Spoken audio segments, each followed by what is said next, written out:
જૂનાગઢ જિલ્લાના માંગરોળ પંથકમાં ડીઝલની અછત હવે ખેડૂતો માટે ગંભીર સંકટરૂપ બની રહી છે। હાલ મગ અને અડદના પાકની કાપણી અને ઉપજ કાઢવાની મોસમ પૂરજોશમાં ચાલી રહી છે, પરંતુ ડીઝલના અભાવે ટ્રેક્ટરો, થ્રેસર મશીનો અને અન્ય કૃષિ સાધનોના પૈડા થંભી જતા ખેડૂતો ભારે મુશ્કેલીમાં મુકાયા છે। સમયસર પાક કાઢી ન શકાતા ખેડૂતોમાં ચિંતા અને રોષનો માહોલ જોવા મળી રહ્યો છે। ખેડૂતોના જણાવ્યા અનુસાર છેલ્લા કેટલાક દિવસોથી પેટ્રોલ પંપો પર ડીઝલ મેળવવા માટે લાંબી લાઈનો લાગી રહી છે।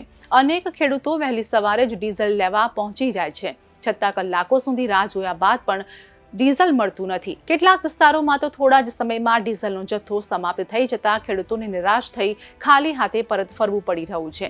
ચોમાસા પૂર્વેનો આ સમય ખેતી માટે અત્યંત મહત્વનો ગણાય છે। મગ અને અડદ જેવા પાક સમયસર કાઢવામાં મોડું થાય તો પાકને નુકસાન થવાની ભીતિ રહેતી હોય છે।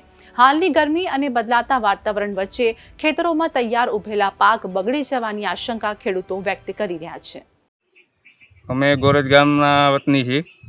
અમારે ડીઝલના અછતને કારણે અત્યારે આ મોલ અમારો બગડવાની ભીતિમાં છે। સરકારશ્રીને એવી અપીલ છે કે ડીઝલ વહેલી તકે મળે તો અમે આ મોલ અમારો સાચવી શકીએ, બાકી આ મોલ અમારો હાથમાં રહેવાનો નથી। અત્યારે ડીઝલ વિના અમારું કોઈ કામ થતું નથી, ટ્રેક્ટરમાં ડીઝલ છે નહીં, એટલે અમારો કોઈ મોલ નિષ્ફળ જાય એવી પોઝિશન છે।